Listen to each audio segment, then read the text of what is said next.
Zargo. I'm in Sarge here. I'm Holden. You saw maybe at the start, we got a promo going on, and that promo being NFL 40. If you want to check out nukethehouse.com/pricing, or just go to the website, nukethehouse.com. You can sign up for any plan. And right now with the code NFL40, we're going to give you one free week, and we're going to give you 40% off your first payment. So we crushed it in week number 1. Now, on this show, we had the Dallas-Philadelphia game last week. That was a fun game, to say the least. That was a lot of fun. And this week, we got a nice little tasty Thursday night matchup. Washington at Green Bay. Jaden Daniels, a healthy Jordan Love. Mr. Zargo, how are you, my friend? I'm just thrilled to have football back. I needed some joy in my life, and football's provided that. Just seeing guys and pads hitting each other, making some money. It just all is right with the world again. For those that don't know, Zargo just had a second kid, or his wife did, and I know how that is. And sleep deprivation sucks. That's all I can say. Sleep deprivation is absolutely brutal and is the ultimate form of torture.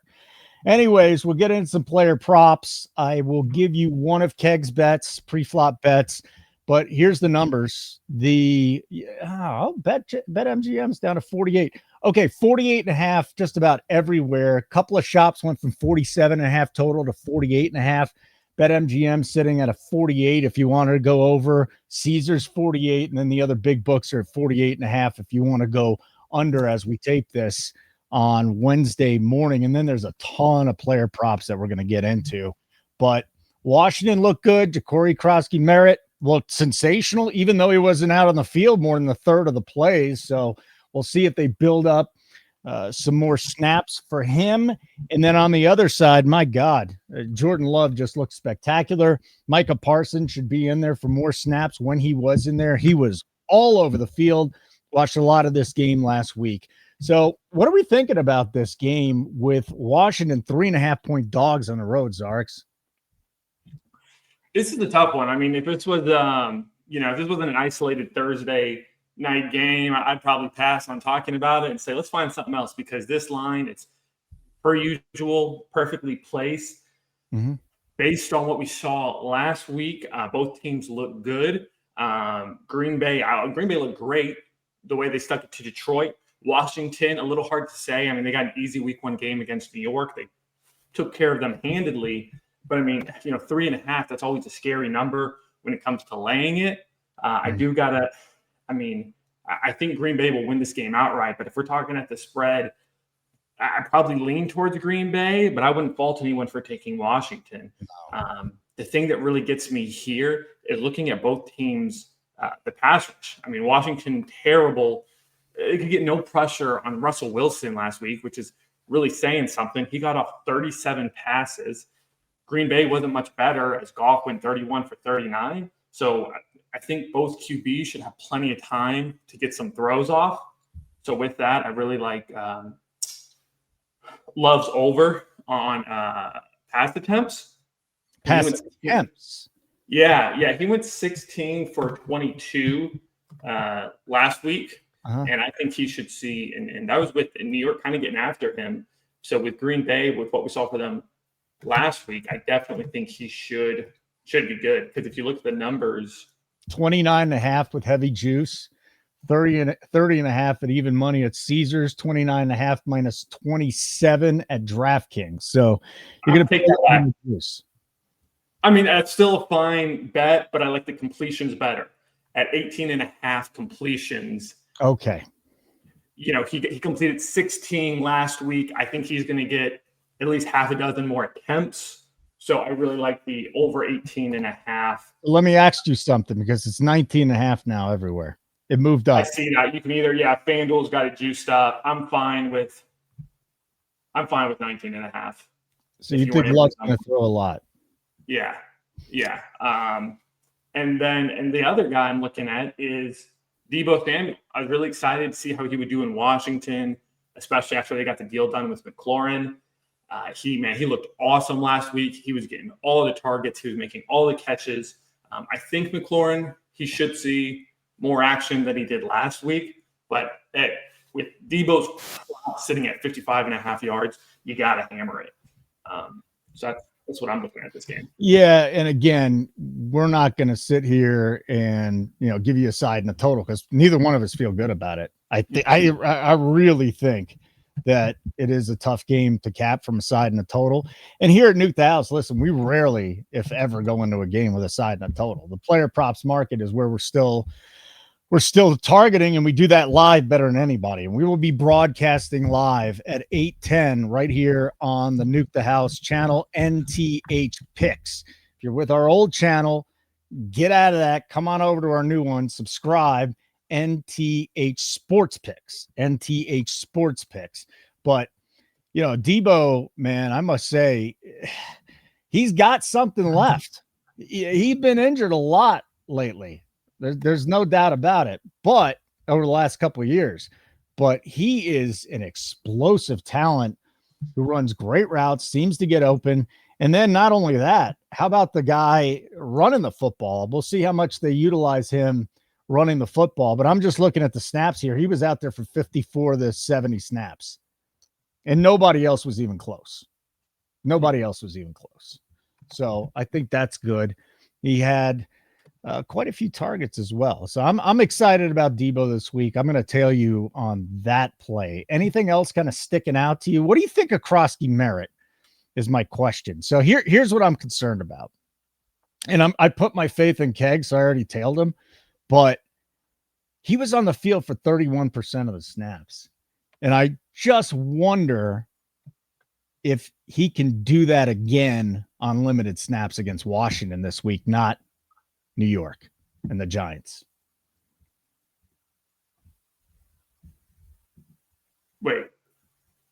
Wait, what? Ja'Cory Krosky Merritt. Okay, my bad. I'm trying. So he was on the field for about 33% of the snaps, but he went bananas, right? Yes. And he busted off a couple big plays. Now they're not playing the Giants this week. They're going with the Commanders. And then we got 39.5 on Krosky Merritt. And now he's sitting at, let's see here. 41.5. Yeah, 41.5, 42.5, depending on where he's going. So a lot of people got in on this and decided to hit it. I don't know if 41.5, 42.5 there's that much difference with this kid. You either think he's going to blow through it or he didn't get enough snaps and he's not going to get it. He's got to get more playing time. He's by far and away the most electric player they have in the backfield. For sure. I mean, he had 10 attempts and the over-under is 9.5 attempts. So clearly Vegas thinks he's going to see the same amount of action. So yeah, it is just a question. I mean, of if he can do something similar, but that number I think is low enough because we're saying to get the same amount of attempts, but we're only asking him to get half the yards that he did last week. Mm-hmm. So I think that's a solid play. And then with that line moving, no reason to sweat the 2 yards. If he finishes with 40, 41, you just throw your hands up in the air, and that's betting the NFL. But I think that's a great look. And are you giving that play? Well, it's a couple of yards over. So I'm not going to give the play from Keg when we got it at 35 or 39.5 minus 15. But I will say this too. I don't worry too much about upper body injuries, but Eckler sat out practice earlier this week because he has a shoulder issue. I don't know how much that's going to affect them. I just didn't want to tip picks if we were giving that out or not, because what I was going to say, now that I know we're letting the people know that Keg was on, I'm shocked Keg didn't ladder this. What are you going up to? 60, 70? How far do we go with him? I'd have to see the odds, but also, too, I mean, if Keg didn't get the okay to ladder it, I'm not going to pull the trigger on that. But just I'd be curious to know what 50 is. You want to know what 50 yards? But I mean, how much are you really going to get when we're bumping it up 8 yards? That's what I'm saying. That's what I want to know what the number is. Okay. Yeah, I'll look it up for you. I'll look it up for you. 50 is plus 149.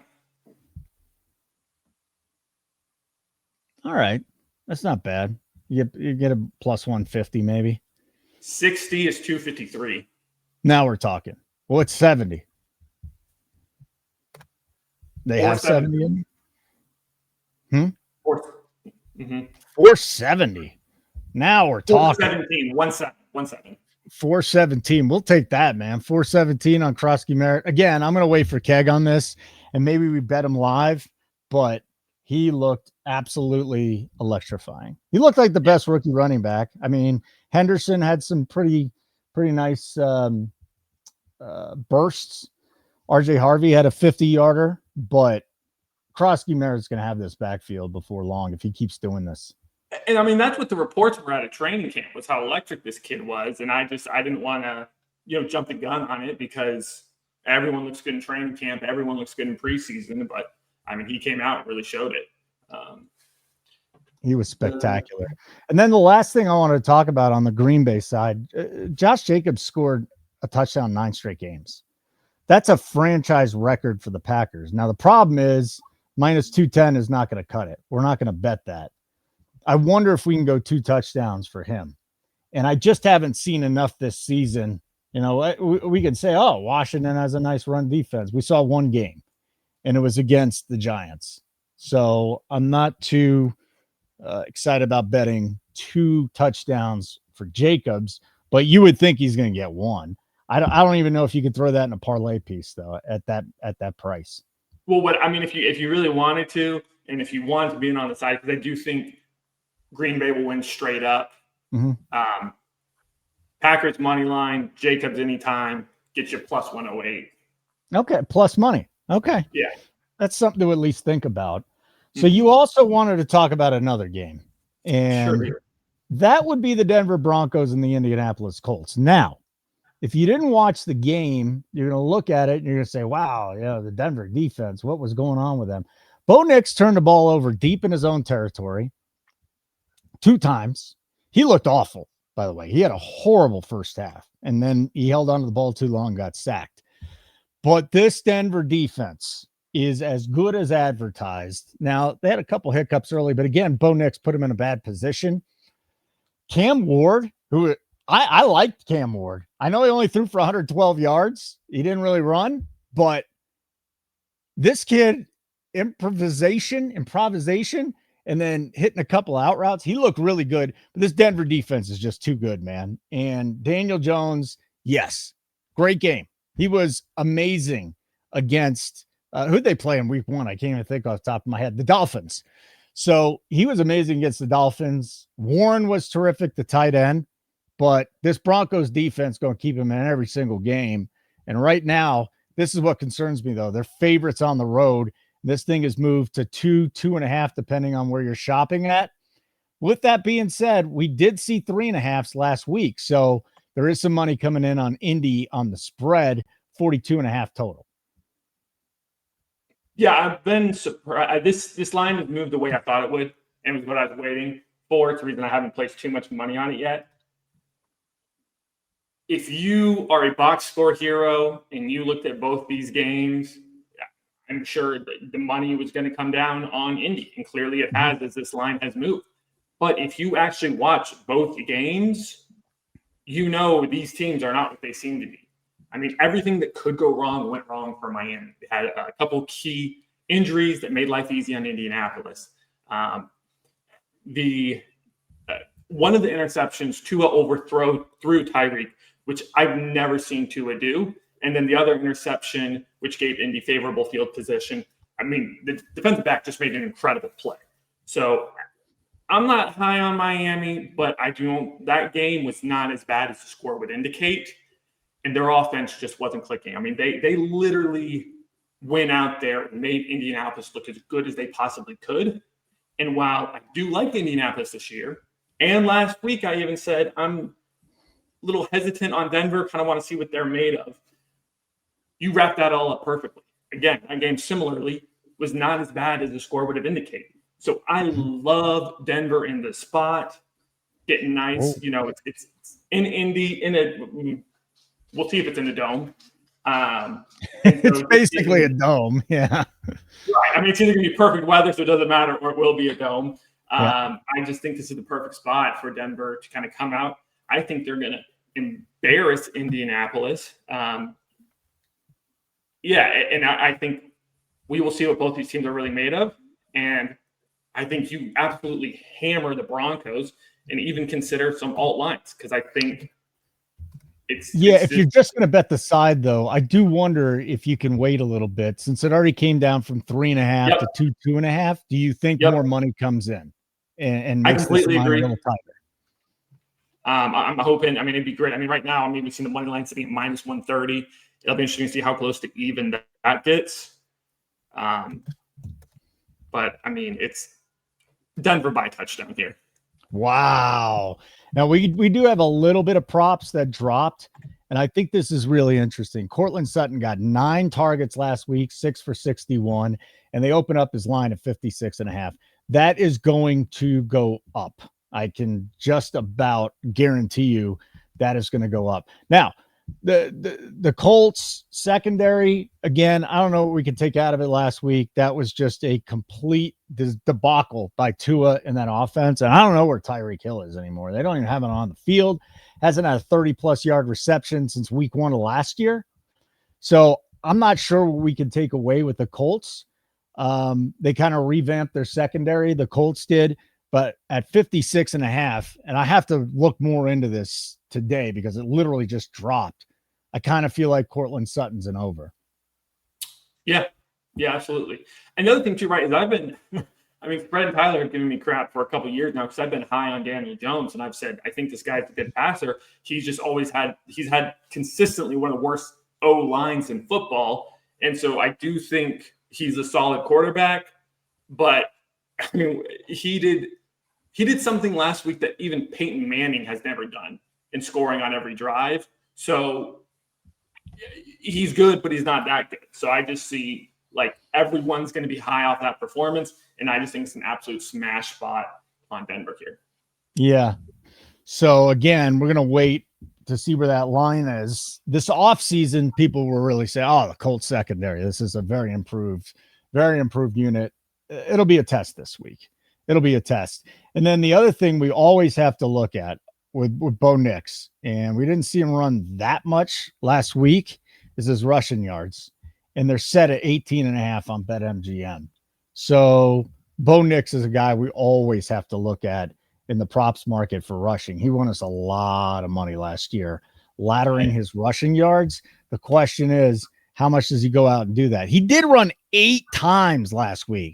It was just for 18 yards. That number there at 18.5 looks a little low on the open. Wait. How many yards did you say you're getting? 18.5. 8? 18.5 minus 10. Never mind. I'm looking at longest rush. I don't know why. This is terrible. I saw 9.5, but for some reason, DraftKings is giving me longest rush and not totals. Okay. Yeah. But I'm just saying that has all the props down right now. In that same vein, Daniel Jones is another guy that you can make some money on his rushing yards. Daniel Jones too, huh? I like Nix this week. If he's running 8 times, he could get that on 5 carries. He could get it on 1 carry, actually. So Bo Nix and Cortland Sutton overs. But it sounds to me like you would be looking at overs on Daniel Jones, and I wonder if we can go unders. And then the Jonathan Taylor prop is another one that needs to be looked at. You got a ton of work. He got pulled in the fourth quarter because it was such a blowout, and he's sitting at 74.5 minus 15. That's a really good Denver defense, but to me, Jonathan Taylor's still a stud. So Taylor's another guy we got to look at, and 74.5, it might be set perfectly. Yeah, agreed there. Okay. Anything else, or is that the rundown for week number 2, Thursday Night Football, and then the Sunday game? I mean, that's far and away my favorite look. There's a couple other plays I kind of like. I might, probably end up on the sheet. But that's one game I had to call out to the people and let them know to, keep an eye on that line and grab the best number possible. Yeah. The other line that I think, and I'm going to give you Keg's plays. Now, if you want a one play, if you want all the pre-flop plays, you gotta get in and be a member. So again, we'll give you a free week and 40% off your first payment. Go to nukethehouse.com/pricing and then use the code NFL40. You will get the sub, you will get the free week, you will get the 40% off your first payment. So this was posted at 43.5.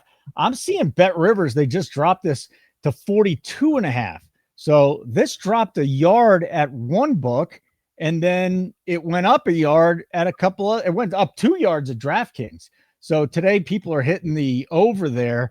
And if we're going to hit it at 43.5, we might as well. That's one we can ladder. And it's probably something we're going to wait for a couple of minutes on Sunday Night Football, look at it. And I wouldn't be surprised if Keg's like, all right, screw it. This guy's going bananas. We'll take him up to 70. I'm not saying we're going to. I'm just saying he's already in the pre-flop number. Wouldn't shock me to go up from there. I like it. Okay, very good. Again, nukethehouse.com/pricing. Zargs, great work. We'll try and pick up some wins. Your best bet for Thursday Night Football or Sunday. Give me Deebo Samuel over 53.5 receiving yards. Little Deebo over 53.5. Okay. I got it written down. Over 53.5 receiving yards.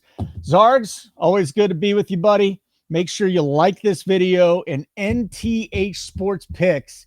That is our new YouTube channel. You're watching it on this. Don't sign up at Nuke the House. We're putting this show out only on NTH Sports Picks. So make sure you check that out as well. We'll leave you with the code. We'll leave you with a winner. And let's go nuke these bets.